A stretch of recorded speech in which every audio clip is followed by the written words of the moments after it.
Hi, welcome to Simply Divine. I'm Alice Lee, and this program it's all about bringing you tips and guidance from experts from the mind, body, and spirit field, so that it will help us to live a purposeful and joyous life.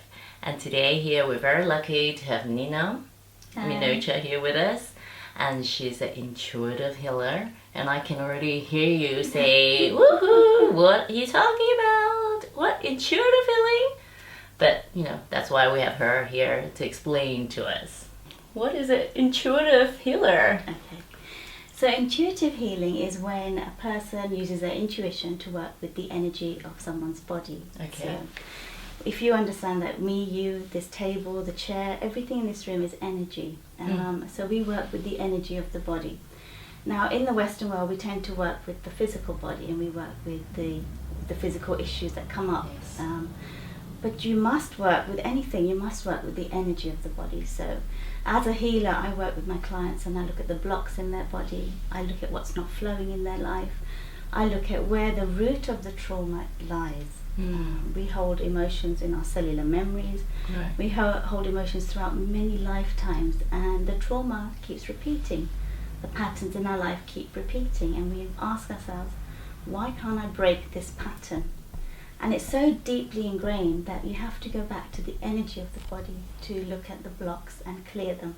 Right. So I would use my intuition, I would use higher guidance, I would call in many beings into the room to work with me. And then we work as a team, and we bring through the messages. We heal the body, heal in the sense that bring up the emotions that are stuck, help the client understand the lesson that these emotions are trying to show them, and then release the blocks. Can you explain to us a little bit more on energy? I think a lot of people are still struggling to understand that we're more than a physical form. So we are spiritual beings. We had to come and have an experience. We take on a human form. So imagine putting on a spacesuit or a costume, just like a stage show. You come to this earth to have an experience of life. Okay? Yes. So when you're in the spiritual world, you are energy. When you take off this human suit, you are energy. We will all be one. But when we put on this suit, we become you and me, and we become individual, we become separate. So this human suit enables us to understand emotion. It teaches us about pain. It teaches us about separateness, duality.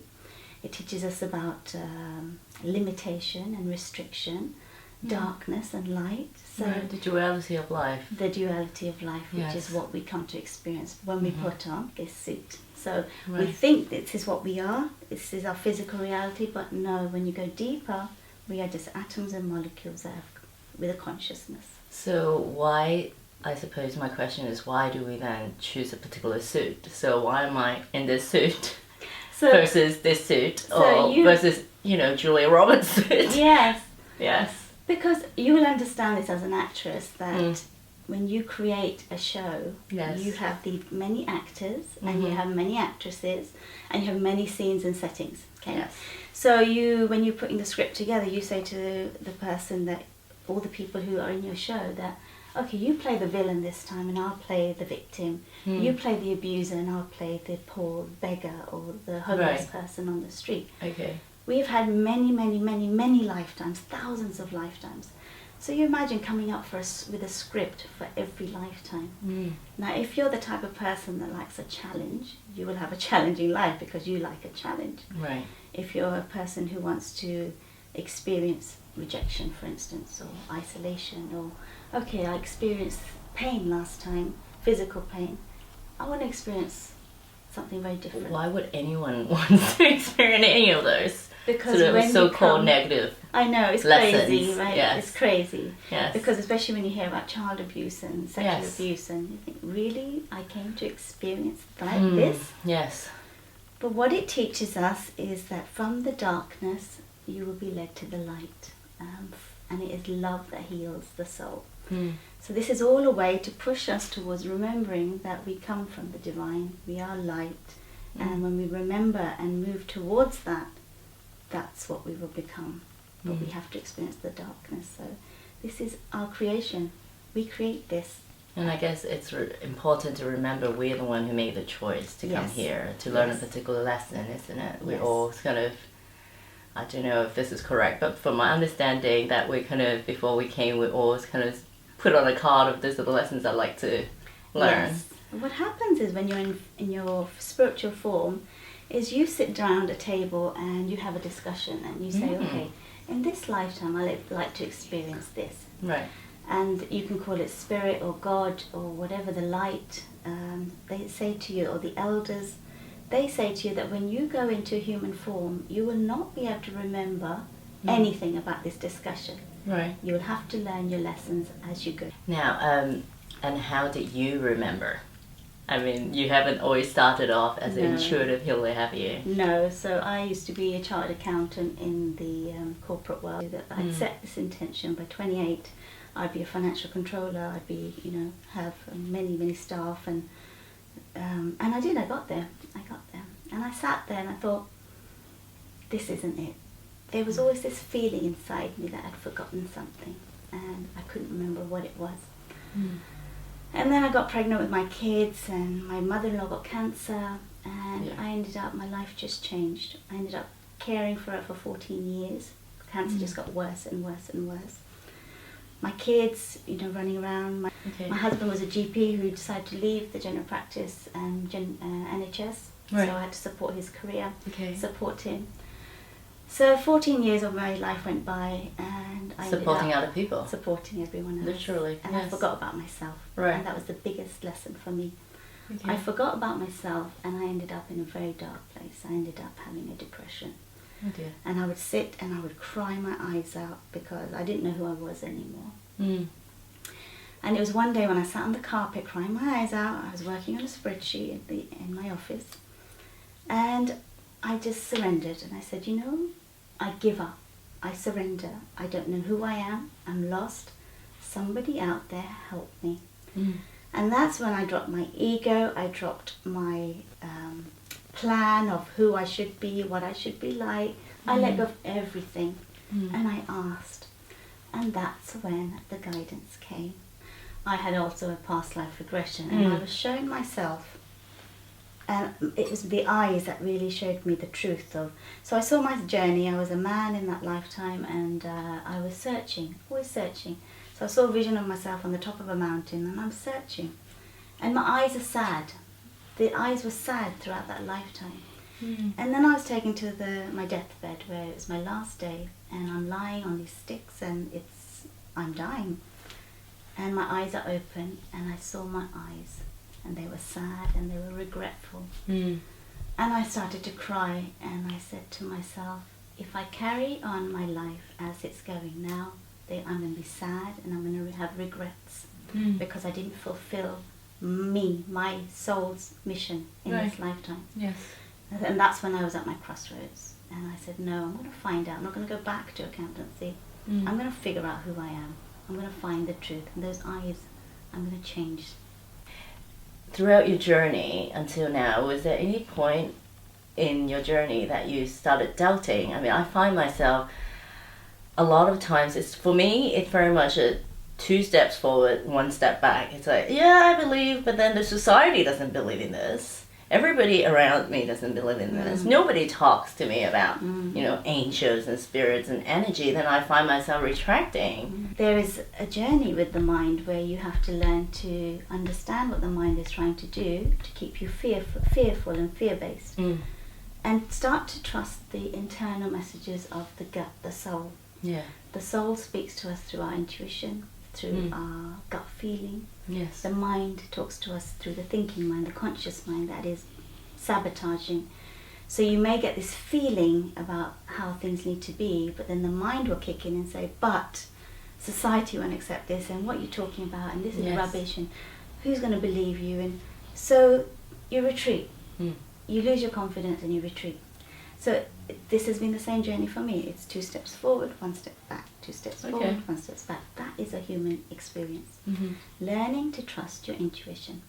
As time goes on, you trust it more and more and more. You start to believe in what you feel inside, and you don't doubt it. And with that conviction and that intention, you will go forward in life. So when you work with your clients, do you always bring past lives? I will first look at where the blocks are in their energetic body. If we have energy blocks in our body, it will be blocking our life from flowing. So when the energy is flowing in your body, your life will flow. If there are blocks in your body energetically, there will be blocks in your life. It reflects in your outside. And what causes all these blocks in our body? Trauma, emotions that get stuck, that I've seen repressed emotions causing havoc in the human body. The physical body is the last place that a trauma will show up. So people suffering with cancer, it's anger. It's anger and resentment that's come out in the form of cancer. The body is so literal, it will tell you what it is you're carrying. So when I see someone with issues with their kidneys, they're holding on to bitterness and resentment. The shoulders are about carrying the weight of the world and responsibility on your shoulders. The blocks can be on the left side of the body or the right. The left side of our body is our feminine energy. The right side is our masculine energy. So the body will tell me everything. Without you having to say anything, it will show me. It will also show me where your trauma is stored and where I need to take it, the healing. So I'll be guided with visions to go back to wherever it is. So I may see an 8-year-old boy who experienced bullying in a playground, and that trauma is affecting his life to this day. I start to clear that emotion and bring it up to the surface and help my client understand the lesson that it came to teach him. After that, I may be taken back to a past life where I may, when I'm working with someone's throat, I may see them in a battle, maybe in Sherwood Forest or in World War III. I may see them in war, in battle, where they were injured, where they were wounded.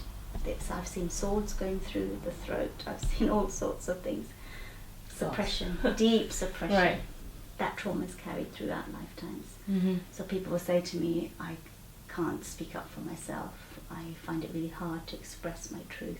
I tend to swallow my emotions rather than speaking how I feel. You clear up the throat and the trauma that's stored there, suddenly they find their voice. They find their power and they can start to speak. It's really powerful. Do we all have a soul mission? Are we all... Did we all, come to this earth, with a mission? Every soul, I feel every soul does have a mission. Every soul has come to learn certain lessons, to evolve. So every lifetime we are evolving as a soul. We are learning lessons, we are evolving, we are growing. So yes, I do believe every soul has a mission. They have something that they've come to remember, to achieve.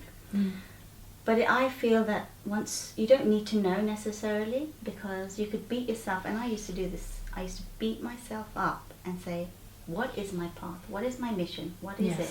Yes. But what I had to do was let go of my mind, trust my heart, and go with my gut feelings, follow my passion, find something that I loved. And when you are doing something that you're passionate about, you are aligned with your soul.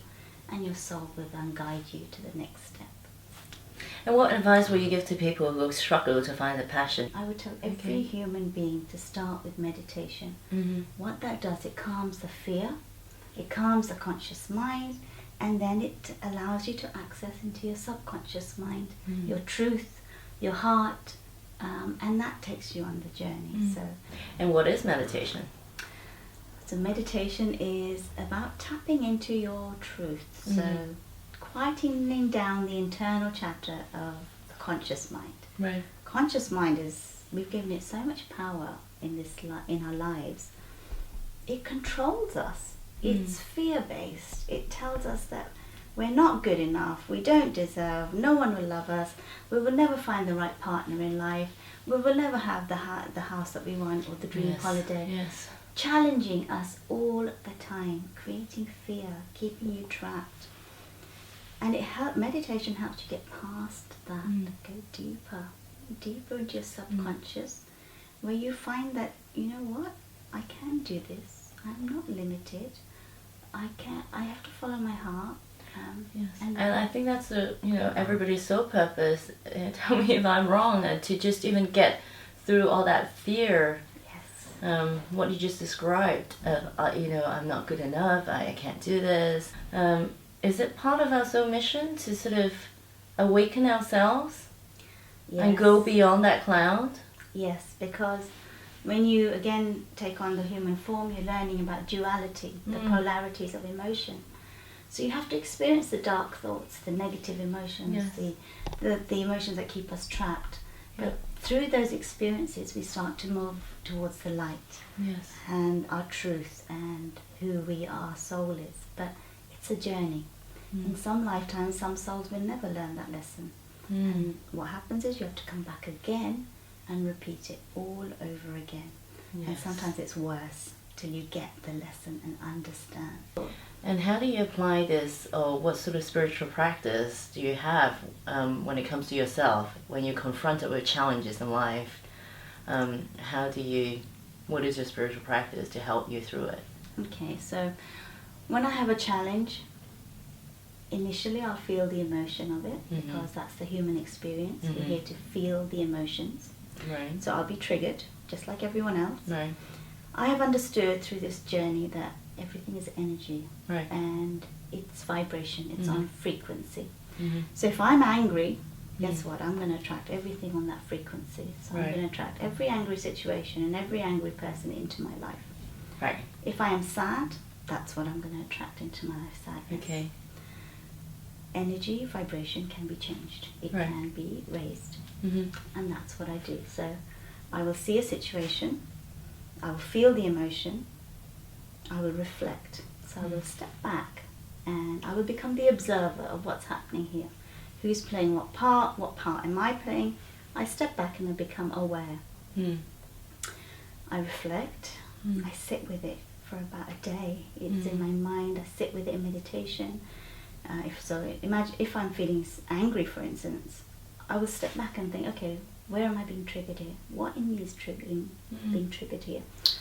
And then by stepping back, you become the observer, you become detached from the emotion, and you can try and understand the lesson. Right. If there's a message you can send out into the world, to the universe, what would it be? I would say love.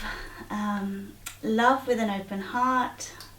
Learn to open your heart to love, because love has the power to heal, love has the power to unite, and love has the power to take us out of the darkness in towards the light. It heals souls, it brings us together, but it starts here with ourselves, learning to love the self, learning to accept all the things that you reject about yourself, all the things that you think are not good enough. The love starts here.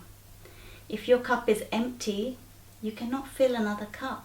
And this was my lesson. When I was looking after everyone else, my cup was empty. And I always say to my clients that when you are driving a car and you've got no petrol in the car, how far is that car going to go before it gets burnt out, tired, and it stops working? Absolutely. That's us. We have to fill our tank up with love.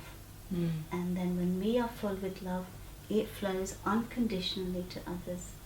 So learn to love yourself and then love Flood the world with love. Yes, but love is my message.